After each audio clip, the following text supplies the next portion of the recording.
Hi all, അസ്സലാമു അലൈക്കും, welcome back.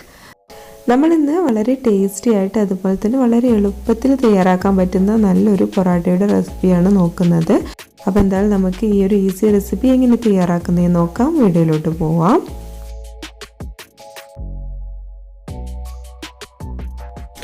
നമുക്ക് പൊറോട്ടയ്ക്ക് വേണ്ടിയിട്ടുള്ള പൊടി എത്ര വേണമെന്നുണ്ടെങ്കിലും എടുക്കട്ടോ, പ്രത്യേകിച്ച് അളവൊന്നുമില്ല. ഞാനിവിടെ 2 ഗ്ലാസ് പൊടിയാണ് എടുത്തിട്ടുള്ളത്, മൈദപ്പൊടിയാണ് കേട്ടോ എടുത്തിട്ടുള്ളത്. അതൊന്ന് ഒരു പാത്രത്തിലോട്ട് ഇട്ട് കൊടുത്തിട്ടുണ്ട്. അതുപോലെ തന്നെ ഇതിലേക്ക് നമ്മൾ ഇനി ഇട്ട് കൊടുക്കുന്നത് ആവശ്യത്തിനുള്ള ഉപ്പ് മാത്രമാണ്, വേറെ ഒന്നും കൂടുതലായിട്ട് ചേർക്കുന്നില്ല കേട്ടോ. വെറും 3 ഇൻഗ്രീഡിയൻസ് മാത്രമാണ് നമ്മൾ ഈ ഒരു പൊറോട്ട റെഡിയാക്കാൻ വേണ്ടിയിട്ട് യൂസ് ചെയ്യുന്നത്. ഇനി നമ്മൾ ഈ ഒരു ഉപ്പ് ഇട്ട് കൊടുത്തതിന് ശേഷം നമ്മുടെ മാവ് നന്നായിട്ടൊന്ന് മിക്സ് ചെയ്തെടുക്കുക. അതിനുശേഷം നമ്മൾ സാധാരണ നോർമൽ വെള്ളം ഒഴിച്ചിട്ട് ഇത് നന്നായിട്ടൊന്ന് കുഴച്ചെടുക്കുക. അപ്പൊ നമുക്ക് ഈ ഒരു മാവ് ചപ്പാത്തി മാവിന് നമ്മൾ കുഴക്കാറുണ്ടല്ലോ, അതിൽ നിന്ന് ഒന്നുകൂടി ലൂസാക്കിയ പരുവത്തിലാണ് ഇതൊന്ന് കുഴച്ചെടുക്കേണ്ടത്. അപ്പൊ നമ്മൾ ആവശ്യത്തിന് വെള്ളം ഒഴിച്ചു കൊടുത്തതിന് ശേഷം നന്നായിട്ടൊന്ന് കുഴച്ചെടുക്കുക. അപ്പൊ വെള്ളം ഏറിപ്പോവരുത് കേട്ടോ, പാകത്തിന് നമ്മൾ ഒഴിച്ചു കൊടുത്തിട്ട് അതിനനുസരിച്ചിട്ട് ഒന്ന് കുഴച്ചെടുത്താൽ മതി. ഞാനിവിടെ ഒരു 1/2 ഗ്ലാസോളം വെള്ളം ഒഴിച്ചിട്ടാണ് ഇതൊന്ന് കുഴച്ചെടുത്തിട്ടുള്ളത്. അങ്ങനെ ഞാനിവിടെ മാവ് കുഴച്ചെടുത്തിട്ടുണ്ട് കേട്ടോ. അപ്പം കൂടുതലായിട്ടൊന്നും കുഴച്ചെടുത്തിട്ടില്ല, നിങ്ങൾക്ക് കണ്ടാൽ തന്നെ മനസ്സിലാക്കാൻ പറ്റും. അപ്പോൾ ഒന്ന് അങ്ങ് കുഴച്ചിട്ട് മിക്സ് ചെയ്ത് എടുത്തിട്ടേ ഉള്ളൂ. ഇനി നമുക്കിത് ചെറിയ ഉരുളകളാക്കിയിട്ട് മാറ്റണം. അപ്പോൾ ഞാൻ ചെറിയ ബോൾസ് ആക്കിയിട്ട് എടുക്കുന്നുണ്ട്.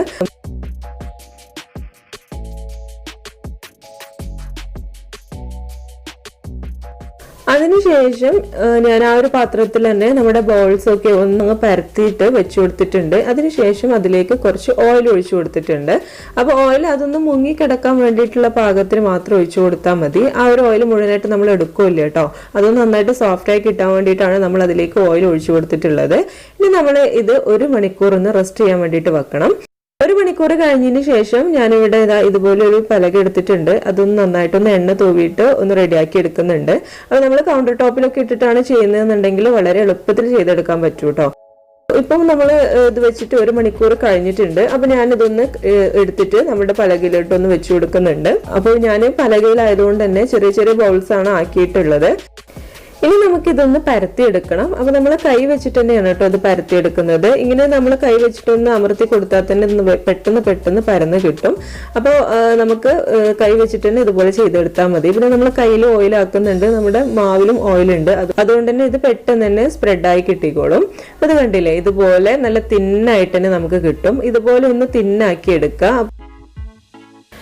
ഇപ്പൊ നമ്മുടെ മാവ് ഇവിടെ നന്നായിട്ടൊന്ന് പരന്ന് കിട്ടിയിട്ടുണ്ട്. ഇനി നമുക്ക് ഇത് ഇതുപോലെ ഒന്ന് 2 ഭാഗത്തു നിന്നും എടുത്തിട്ട് ഒന്ന് കൂട്ടിയിട്ട് ഇതുപോലെ ഒന്ന് ആക്കിയെടുക്കണം. ഇനിയാണ് നമ്മുടെ മെയിൻ പരിപാടി കേട്ടോ. ഇനിയാണ് നമ്മൾ ഇതൊന്ന് തല്ലുന്നത്. അപ്പൊ അതിന് വേണ്ടിയിട്ട് നമ്മളിങ്ങനെ ഒരുമിച്ച് കൂട്ടിയിട്ടുള്ള ഈ ഒരു മാവുണ്ടല്ലോ, അതിന്റെ ഒരു ഭാഗം നന്നായിട്ട് ഇതുപോലെ പലകയിൽ വെച്ചിട്ട് നന്നായിട്ടൊന്ന് അടിച്ചെടുക്കുക. ഇതുപോലെ ഒന്ന് നന്നായിട്ട് അടിച്ചെടുക്കണം കേട്ടോ. അതുപോലെ തന്നെ മറ്റേ ഭാഗവും അടിച്ചെടുക്കുക. അങ്ങനെ 2 സൈഡും നന്നായിട്ടൊന്ന് അടിച്ചിട്ട് നന്നായിട്ടൊന്ന് പരത്തിയെടുക്കണം. ഇത് ഇങ്ങനെ അടിച്ചെടുക്കുന്ന സമയത്ത് നമ്മുടെ മാവ് നന്നായിട്ട് കുഴഞ്ഞു കിട്ടും. അപ്പൊ അതിന് വേണ്ടിയിട്ടാണ് ഇങ്ങനെ ചെയ്യുന്നത്. കൗണ്ടർ ടോപ്പിൽ വെച്ചിട്ട് ചെയ്യുകയാണെന്നുണ്ടെങ്കിൽ ഇത് നമുക്ക് ഇതിലും സുഖമായിട്ട് ചെയ്യാൻ പറ്റും കേട്ടോ. ഇതിപ്പോൾ ഈ ഒരു പലകയിൽ വെച്ചിട്ട് ചെയ്യുന്നതുകൊണ്ടാണ് ഇങ്ങനെ നമുക്ക് മുഴുവനായിട്ട് ഇത് അടിച്ചെടുക്കാൻ പറ്റാത്തത്. അപ്പോൾ ഞാൻ എന്നാലും 2 വശവും സെപ്പറേറ്റ് ചെയ്തിട്ട് ഇതുപോലെ ഒന്ന് തല്ലിയിട്ട് എടുത്തിട്ടാണ് ചെയ്തിട്ടുണ്ടായിരുന്നത്. അതിനുശേഷം നമ്മളിതാ പൊറോട്ട നമ്മൾ ചുറ്റുന്ന പോലെ തന്നെ ആ ഒരു ലെയർ മൊത്തമായിട്ട് നമ്മളിതാ ഇതുപോലെ ഒന്ന് ചുറ്റിയെടുക്കുക. റെഡി ആക്കിയതിന് ശേഷം ഒന്ന് പരത്തി കൊടുത്തതിന് ശേഷം എണ്ണ നന്നായിട്ടൊന്ന് തടവിയിട്ടുള്ള ഒരു പാത്രത്തിലോട്ട് വെച്ചു കൊടുക്കുക. ഇതുപോലെ തന്നെ നമ്മൾ ബാക്കിയുള്ള മാവുകളൊക്കെ ഒന്ന് ചെയ്തെടുക്കുക. എണ്ണ ഒരുപാട് വേണമെന്നൊന്നും വിചാരിക്കണ്ട കേട്ടോ. പിന്നെ നമ്മൾ സാധാരണ മറ്റുള്ള പലഹാരങ്ങൾ ചെയ്യുന്ന പോലെയല്ലല്ലോ, പൊറോട്ടക്ക് കുറച്ച് എണ്ണ കൂടുതൽ വേണം. ആ ഒരു എണ്ണ മാത്രമേ കുറച്ച് കൂടുതലായിട്ട് നമ്മൾ എടുക്കുന്നുള്ളൂ. ഈ ഒരു മാവ് മുക്കി വെച്ചിട്ടുള്ള എണ്ണയിൽ മുഴുവനായിട്ടൊന്നും നമ്മൾ ഇതിലേക്ക് യൂസ് ചെയ്യില്ല കേട്ടോ. ആ ഒരു എണ്ണ മാത്രമാണ് നമ്മൾ ഇത് എല്ലാ കാര്യത്തിനും വേണ്ടിയിട്ട് യൂസ് ചെയ്യുന്നത്, വേറൊരു എണ്ണ എടുക്കുന്നില്ല. അതുകൊണ്ട് തന്നെ നമ്മളിത് പരത്തി എടുക്കാനുള്ള ആ ഒരു എണ്ണ മാത്രമേ നമ്മൾ അതിൽ നിന്ന് എടുക്കുന്നുള്ളൂ.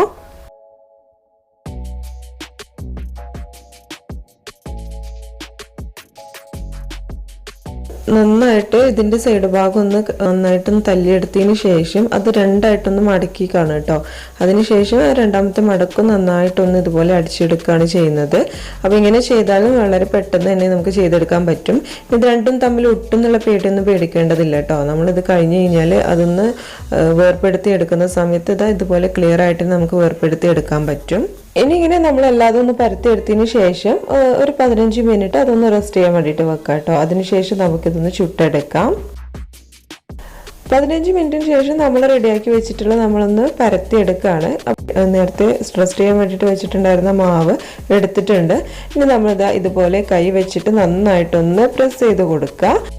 നന്നായിട്ട് കട്ടി കുറയാൻ പാടില്ല കേട്ടോ. അങ്ങനെ ആകുമ്പോൾ നമ്മുടെ പൊറോട്ട കട്ടി കുറഞ്ഞു പോവും. അപ്പം പൊറോട്ട ആയതുകൊണ്ട് കുറച്ചൊരു കട്ടി തന്നെ വേണമല്ലോ. അതുകൊണ്ട് ഒന്ന് കൈ വെച്ചിട്ട് ഒന്ന് അമർത്തി കൊടുത്താൽ തന്നെ മതിയാവും. പാകത്തിന് കട്ടിയിൽ കിട്ടും. അപ്പം നമ്മളിതൊന്ന് പരത്തി വെച്ചിട്ടുണ്ട്. ഇനി നമുക്കിതൊന്ന് ചുട്ടെടുക്കണം. അപ്പം നമ്മൾ ദോശക്കല്ലിലാണ് കേട്ടോ നമ്മൾ പൊറോട്ട ചുട്ടെടുക്കുന്നത്. അപ്പം അതിന് വേണ്ടിയിട്ട് ഗ്യാസിൽ ദോശക്കല്ലൊന്ന് വെച്ച് കൊടുത്തിട്ടുണ്ട്. നന്നായിട്ട് ചൂടായി വന്നിട്ടുണ്ട്. ഇനി നമുക്ക് കുറച്ച് ഓയിൽ ഇതിലൊന്ന് സ്പ്രെഡ് ചെയ്ത് കൊടുക്കാം. അപ്പം നമ്മൾ നേരത്തെ മാവ് മുക്കി വെച്ചിട്ടുള്ള ഓയിൽ ഉണ്ടല്ലോ, അതന്നെ എടുത്താൽ മതി കേട്ടോ. അതൊന്ന് ഇതിലേക്കൊന്ന് ഇതുപോലെ ഒന്ന് സ്പ്രെഡ് ചെയ്ത് കൊടുക്കുക. കുറച്ച് നന്നായിട്ട് തന്നെ സ്പ്രെഡ് ചെയ്ത് കൊടുക്കണം കേട്ടോ. അതിനുശേഷം നമ്മൾ പരത്തി വെച്ചിട്ടുള്ള മാവുണ്ടല്ലോ അതൊന്ന് ഇതിലേക്കൊന്ന് ഇട്ട് കൊടുക്കുക. അതിനുശേഷം അതിന് മുകളിലായിട്ടും ഒന്നങ്ങ് ഓയിൽ സ്പ്രെഡ് ചെയ്ത് കൊടുക്കുക. ഇനി ഇത് തിരിച്ചു മറിച്ചിട്ടിട്ട് നന്നായിട്ടൊന്ന് വേവിച്ചെടുക്കാം.